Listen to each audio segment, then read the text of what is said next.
தெரியாம தான் கேக்குறேன். நாம காசு கொடுத்து படம் பாக்குறதுனால தானே அவன் அந்த நிலைமையில இருக்கான். அப்ப யார் முதலாளி?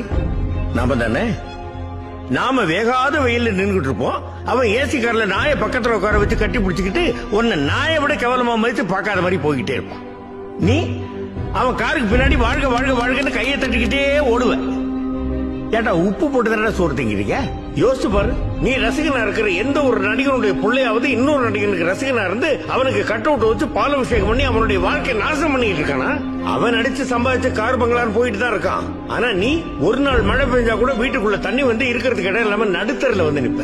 ஏன் அன்னைக்கு நீ ரசிகனா இருக்கிற எவனாவது உன்னை வீட்டுக்குள்ள சேர்த்துக்க வேண்டியதானே? வெறும் படத்துலயும் மேடையிலையும் மட்டும் உன் காலுக்கு செருப்பா இருப்பேன்னு பேசிட்டு நீ உதவின்னு அவன் வீட்டு வாசலுக்கு போய் நின்னா உன்னை செருப்பாலேயே அடிச்சு தொடுத்துவான். அப்பா தாதா நம்மள வீட்டுல சேர்த்து பாருப்பா. செருப்படி. நமக்கு எப்பவும் எவனையாவது தூக்கி வச்சு பேசிக்கிட்டே இருக்கணும். ஐயோ தோனி வேற லெவல். ஐயோ இசைன் கடவுள். அவர் பேண்ட் அவரே போட்டுக்கிறாரு, அவர் சோத்த அவரே தின்னுக்கிறாரு. Water simplicity. பார், எவனுமே எவனை விடையும் பெரிய ஆள் கிடையாது. 1000 வருஷத்துக்கு முன்னாடி வாழ்ந்து ஒருத்தங்கிட்ட இவர் தான் சச்சின் பெரிய லெஜெண்ட் சொல்லிட்டு அவன் யாருதுன்னு கேட்டிருப்பான். கிரிக்கெட்னா என்னன்னு கூட அவனுக்கு தெரிஞ்சிருக்காது. அது நாமளா உருவாக்கின ஒரு விளையாட்டு, அவ்வளவுதான். அப்படி நாமளா உருவாக்கின விளையாட்டை ஒருத்தன் நல்லா விளையாடுறானா அவன் அந்த விளையாட்டை நல்லா விளையாடுறான், அவ்வளவுதான். அதுக்காக அவன் உடனே லெஜெண்ட் கடவுள் தூக்கி வச்சு கொண்டாடுறது முட்டாள்தனம் அல்ல.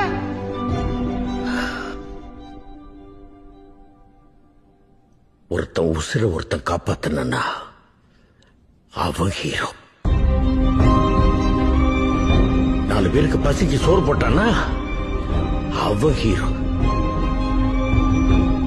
தான் படிக்கலைனாலும் 10 பிள்ளைங்க படிக்கிறதுக்கு பள்ளிக்கூடத்தை கட்டினானா அவன் ஹீரோ.